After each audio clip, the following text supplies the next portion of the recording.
This is the daily Boris graph we are showing at the start of part B of the Khoodeelaar campaign, World Exclusive Diagnosis of Fleet Street, of today, Saturday, the 12th of December, 2020.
And the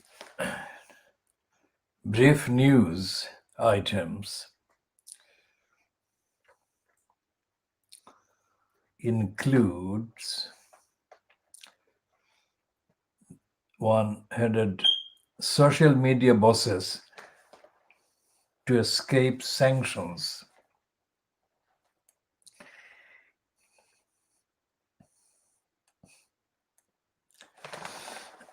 And it says the ministers are expected to climb down on new duty of care laws to combat online harms, with social media farm bosses set to escape any criminal sanctions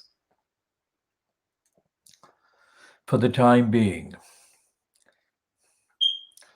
Powers to prosecute tech executives for failing to block terrorist or child abuse content will only be implemented if they fail to put their houses in order. Last night, the NSPCC said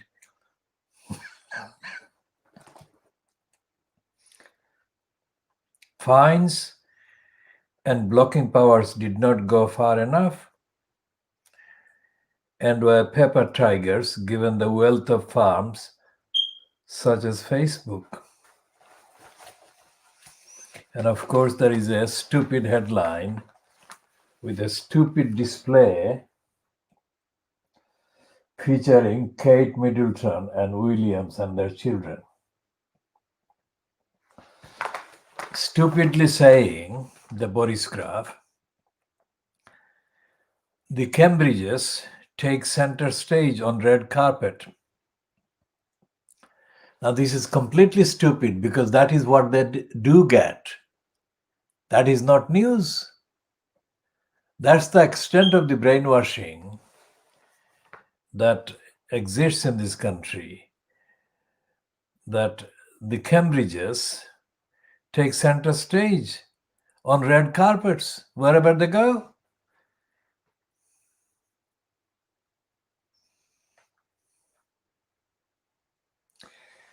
And there is this main front page piece headlined, "Schools Face Being Sued If They Close Early." Now, this is another typical contradictory, completely false kind of item. It is false because it doesn't tell the truth about the extent of the kind of legal action taken about any of these schools. generally. And the fact that it says face being sued, schools face being sued, this is completely unsubstantiatable because the headline, the word suggests that they would not be automatically kind of disciplined or prosecuted by the education authority or the education ministry. So it suggests that they would be open to being sued privately or sued by applicant or applicants other than the central government. But let's see what the actual copy is claiming. And it's a piece by education editor called KhoodeelaarTV. Schools were last night threatened with legal action by ministers amid growing fears that many will close early to reduce the spread of the coronavirus among teenagers before Christmas. Now, even if it is ministers, the fact that the threat is coming against schools for trying to reduce the spread of the infection is itself stupid. I mean, what are schools supposed to do? Allow the infection to spread? Expose the children to infection?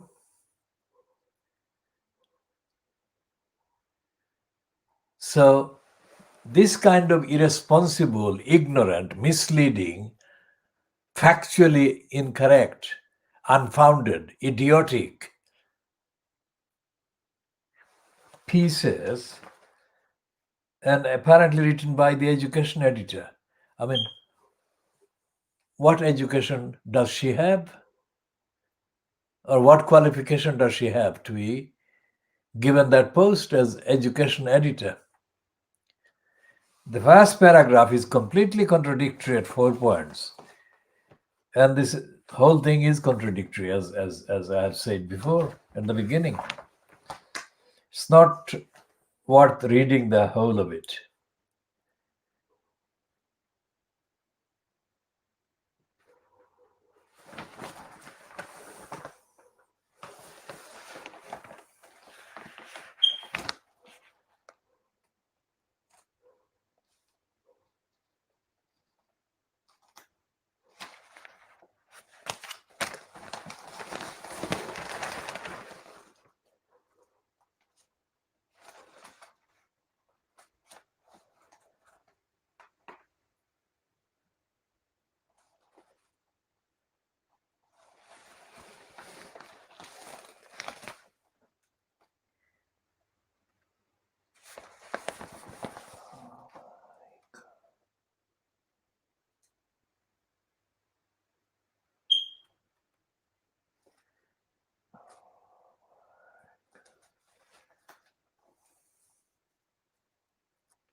And there are lots of pieces praising Barbara Windsor.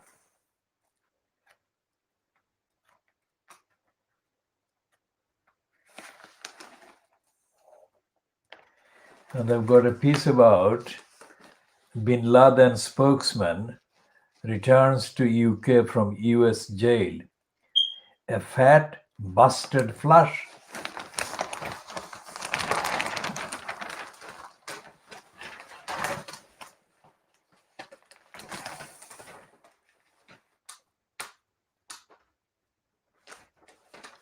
And there is a piece on page 5, NHS's advert for questionable Christmas cheer.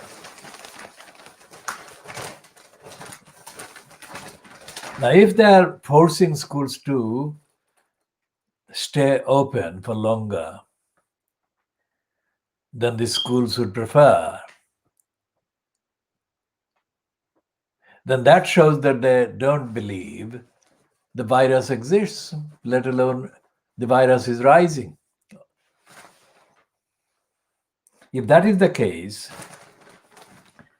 then why does the Boris Graf say that NHS's questionable advert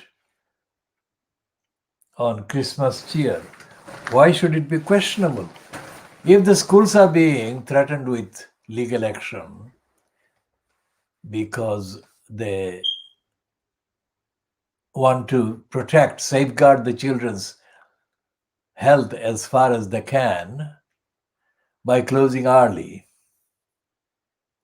that shows that they are recognizing the fact that the virus is far from gone and that it is rising and it is spreading. If that is the case, then why should the NHS spreading the same kind of confidence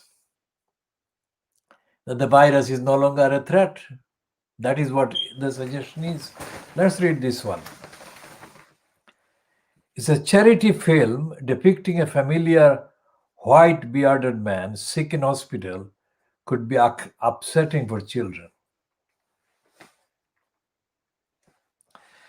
With 2 weeks till Christmas, children across the country are counting down the days until Father Christmas' arrival. But there might be a little alarm to see him in a hospital bed. So it's again a contradictory headline. It's not the NHS's advert being actually a Christmas cheer. It's an advert with correctly depicting a Christmas doom and Christmas scare of the virus.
And there is this completely stupid, another stupid piece by the Boris Graf about the 5-year-old Charlotte, the daughter of Wills and Kate. And the headline is, she does not want to hold hands with Wills. Not yesterday at the Palladium. And it says, and it's written by two byliners. One is Victoria Ward and the other is Camilla Tomini. Even if your father is the future king, he can still be a little bit embarrassing sometimes. And Princess Charlotte, making her red carpet debut at the pantomime this evening, made it clear she did not need to hold hands with the Duke of Cambridge. Thank you very much. The 5-year-old showed her independent streak as the Cambridges undertook their first official engagement as a family of 5 in the West End, yanking her hand from her father's as they arrived at the London Palladium. Later, as the Duke arrived back in the royal box after giving a short speech, she did a comic face palm, proving that regardless of who they are, fathers can be mortifying. It was an early Christmas treat for the princess and her brothers, Prince George VII and Prince Louis II, as they attended a special performance of Pantoland. The event, hosted by the National Lottery, was held to thank key workers and their families for their work this year. It was a rare outing for the Cambridges, who have not been seen together in public since they appeared on the Buckingham Palace balcony for Trooping the Colour last year. But the Duke and Duchess want to show that life goes on, and after months of Zoom engagements, want to be seen to be doing their bit. Now, this is a claim that they had not been seen in public since last year. That is a lie. Every day, Fleet Street is imposing in your face images and praises beyond words for the couple, which means that it makes no difference whether they have been seen in public or not. They have been more than seen in public every day since they appeared at the Buckingham Palace, kind of Buckingham Palace corridor or whatever, balcony. So do the gullibles realize this kind of brainwashing, lies? And the whole of the Boris graph is full of contradictions, inaccuracies, fabrications, exaggerations, and of course, the packaged by brainwashing authors and about everything. And I've got a huge piece for Brenda, Queen Elizabeth II, apparently written by the wife of the Hungarian ambassador to the UK, who apparently made history by having a remote meeting with Brenda. So the fact that Brenda may not have been seen in public in the streets of London makes no difference. Brenda is given prime platform by the Boris graph and all the other papers, other Fleet Street papers every day. One excuse or another is picked in order to give her publicity.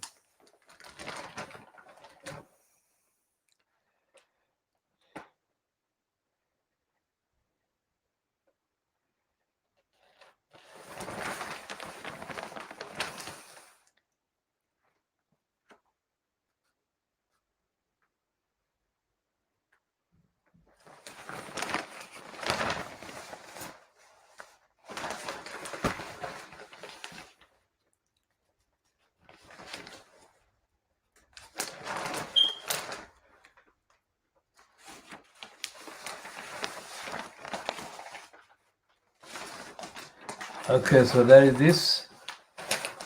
Again, this is a very rare piece about the virus.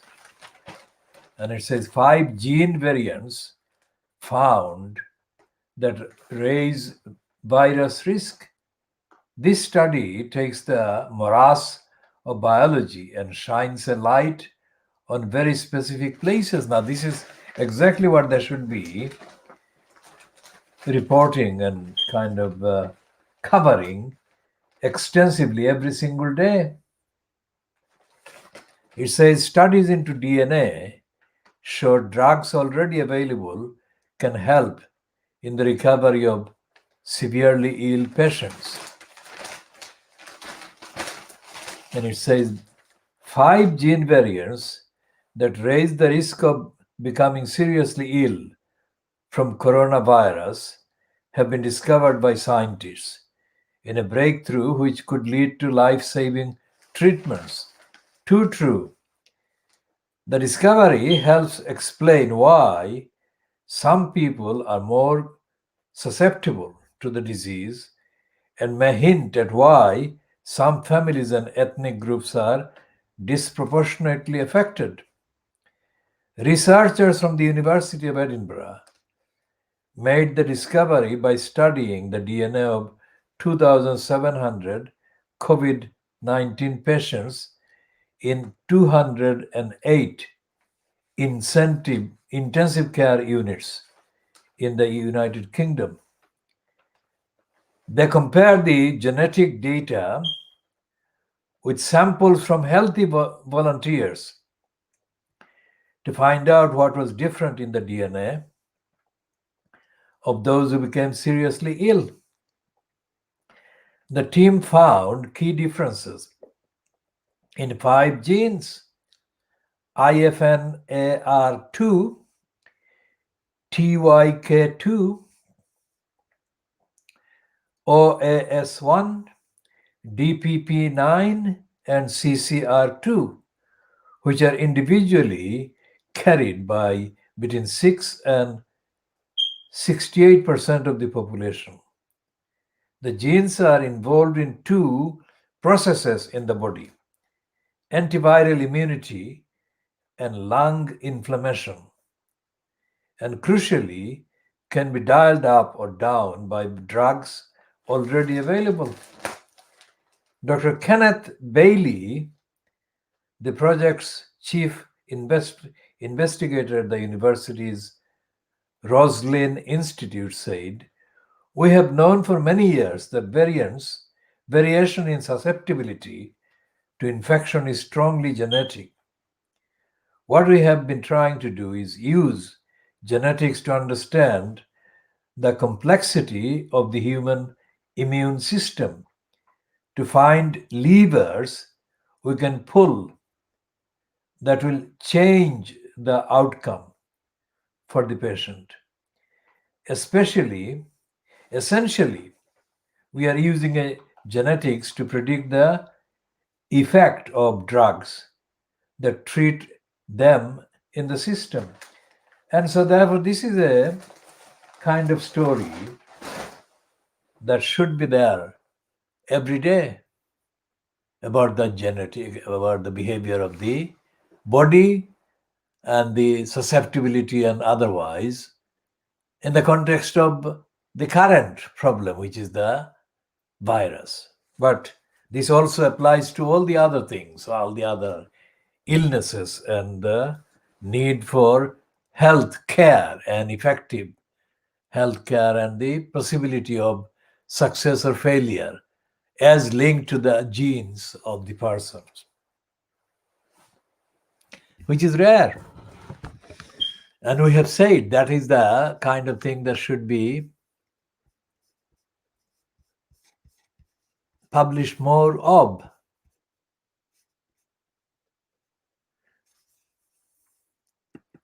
Now let's check what the legal situation is in terms of the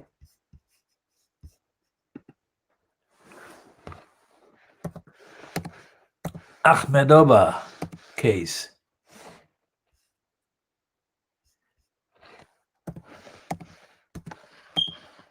Against her ex-husband in the High Court.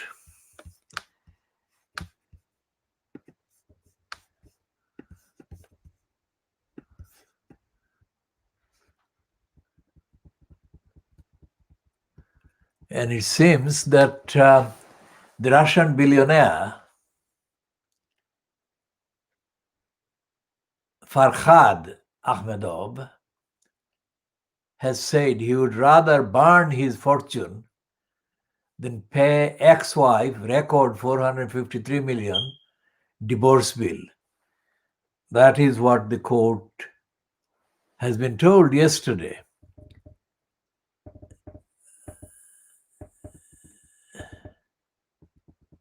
This is the one I dated yesterday. This is online, Daily Mail piece, dated Friday. So it presumably,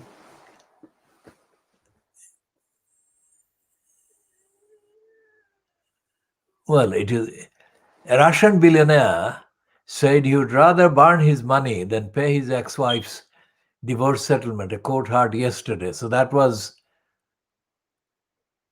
not yesterday's hearing, it was the hearing held on the 10th of December. So yesterday was Friday and it was Thursday. So Tatiana Akhmedova, 48, who describes herself as Russian by origin but lives in London, is trying to get her hands on around 450 million pounds she is owed by Mr. Ahmedov, 65, following the breakdown of their 20-year marriage. But in a message to their eldest son, Temur Ahmedov, 27, written in broken English, the oil and gas tycoon wrote, "I will burn these monies rather than will give her." And Timur, who now works as a city trader in London, agreed with his father and even described his mother as a bitch. He said his mother had ruined his life when he was a child. Miss Ahmedova has taken legal action in Britain and abroad in a bid to trace assets she says her ex-husband has tried to put beyond her reach. Miss Ahmedova is also suing Timur Ahmedov, their eldest son, who is now a London trader. She says he has helped his father hide assets and owes her nearly 70 million pounds. There is a picture of Timur Ahmedov, 27, walking, carrying a briefcase. It could be a London street, it could be any other city street.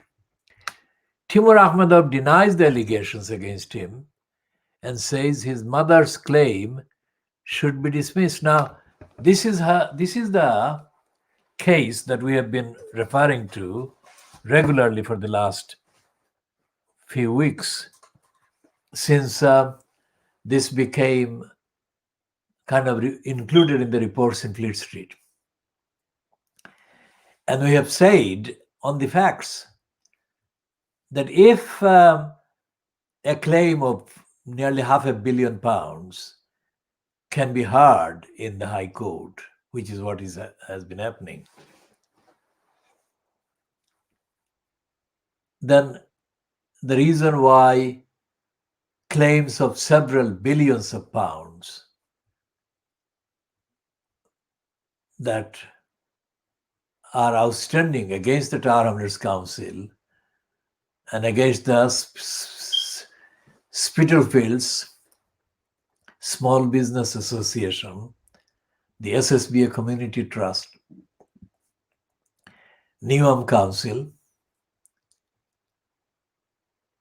should be heard as well, but they're not being heard, they're being blocked.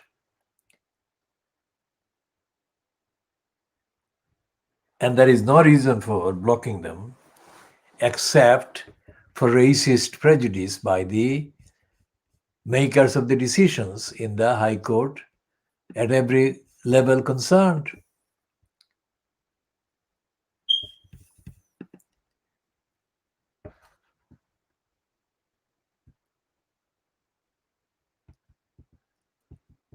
Now,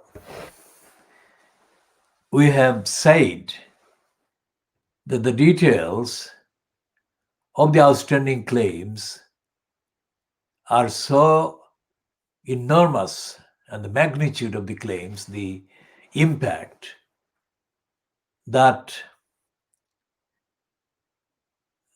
the least amounts that can be cited as representative measures of the damages and the losses and the costs caused by these criminals and wrongdoers, Tower Hamlets Council, SSBA Community Trust, and their individual employees and directors and decision-making criminals and wrongdoers.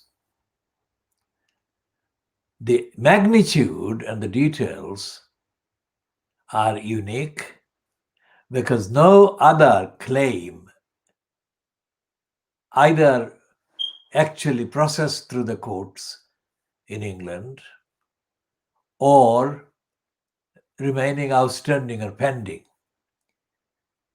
has ever come anywhere near the volume of damages and costs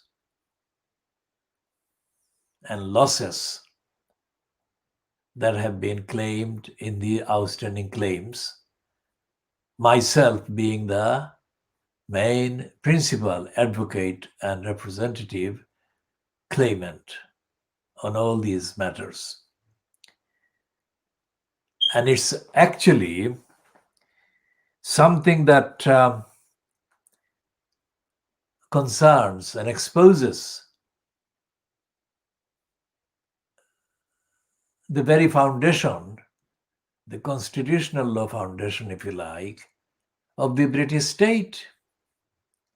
Because every aspect of the British state is affected, entailed in the losses and the damages and the costs that had been created by the wrongdoers and the criminals.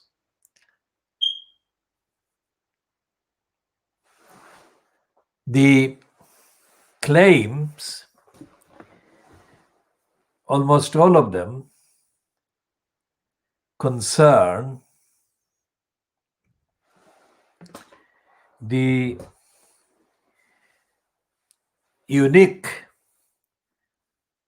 and universally valuable intellectual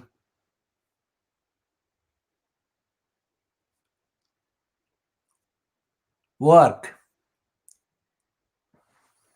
That is what we're doing here in this program, is a sample of what has been entailed in the work that we have been doing for decades. This is called the world exclusive diagnosis of Fleet Street.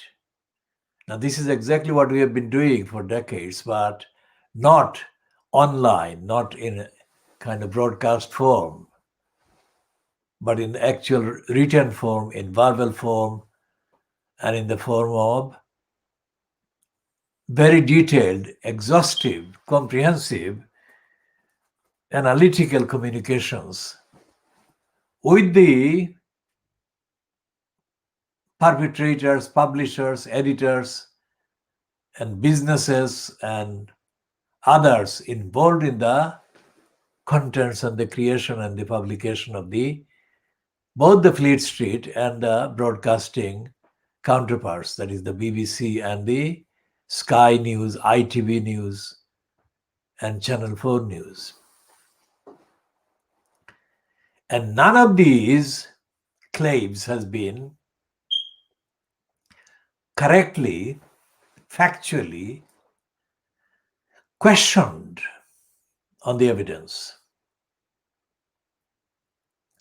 Not that they theoretically could not be challenged, but no challenge has been established or made or communicated or published that accurately challenges the accuracy, the veracity, and the originality of the contents and the claims.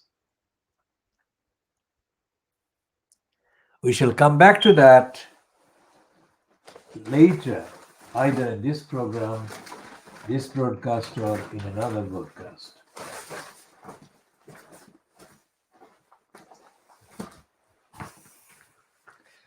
And we shall be talking about the Observer tomorrow, that is, the Observer dated the Sunday, the 13th of December 2020. 13th of December is starting in just over half an hour from now.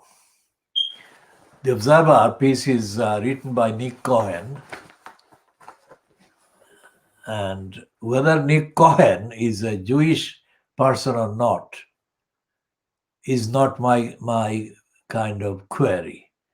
My query is that Nick Cohen is commonly known as a Jewish name.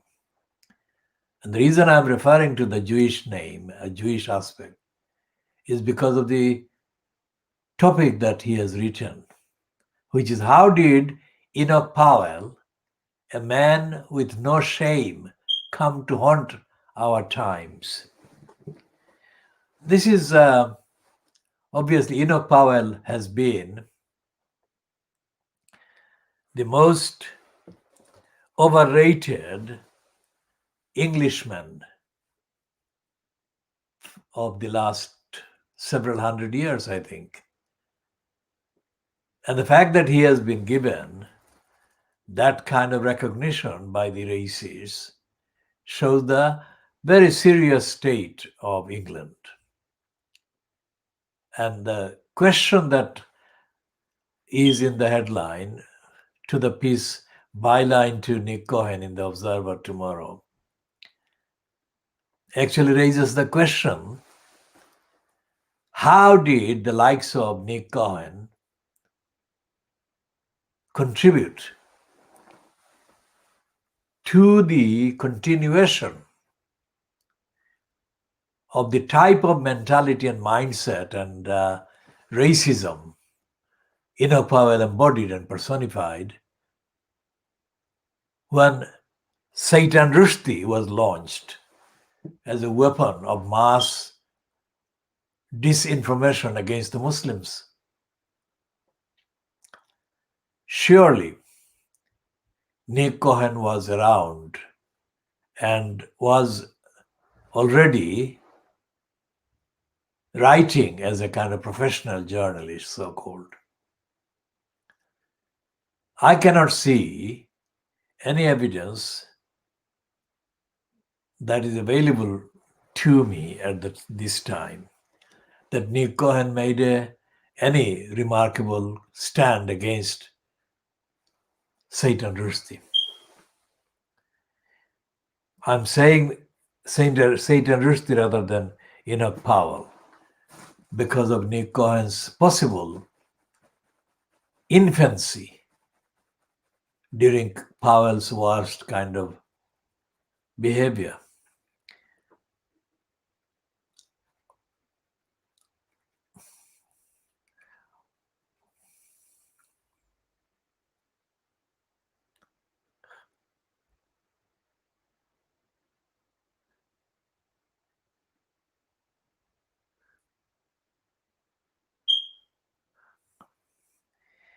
Because in the decades since Satan Rushdie was launched in the 1980s under the cover of a writer's freedom to speak freely, nothing Nick Cohen has written has constituted any acknowledgement of the existence of the fact that Satan Rushdie didn't write a fiction, but he wrote under cover of a fiction an agenda containing elaborate attacks on the Muslims, regardless of the extent of any Muslims involvement in doing anything political, party political, as a Muslim, for the Muslim community, either in the UK or in India, because Satan Rushdie has been linked with India by the very anti-Muslim media in Britain, which treats India as not a fundamentalist, religious fundamentalist controlled state. Of course, it wasn't in 1989, 88, 89, when Satan Rushdie was first launched in a big way.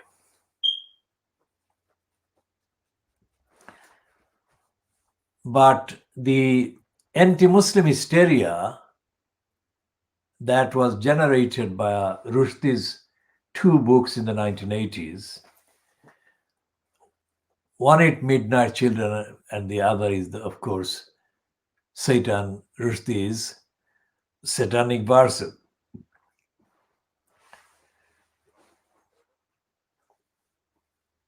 At the time, there was no kind of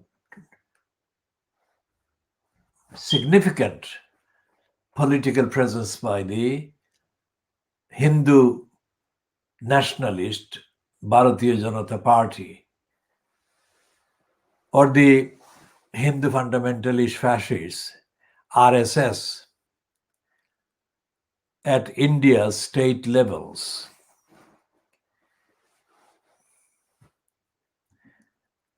But both those parties became very active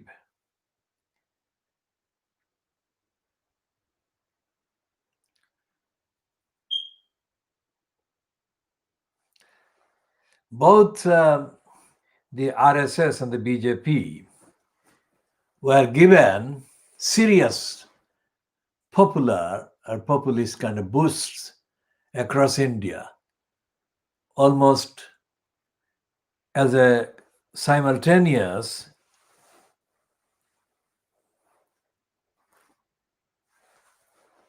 parallel launch of the attacks on the Muslims in India. Now, there are Muslims, the numbers of Muslims in India exceed the numbers of people, ordinary people, in at least 10 European countries put together.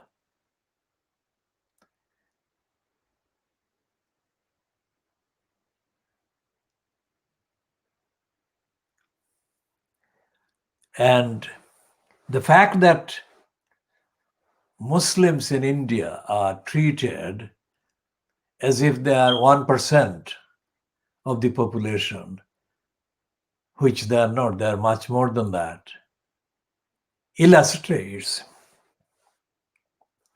the extent of anti-Muslim collusion and complicity and capitulation practiced by the Fleet Street media and including by star byliners such as Nick Cohen. So this is coming to an end at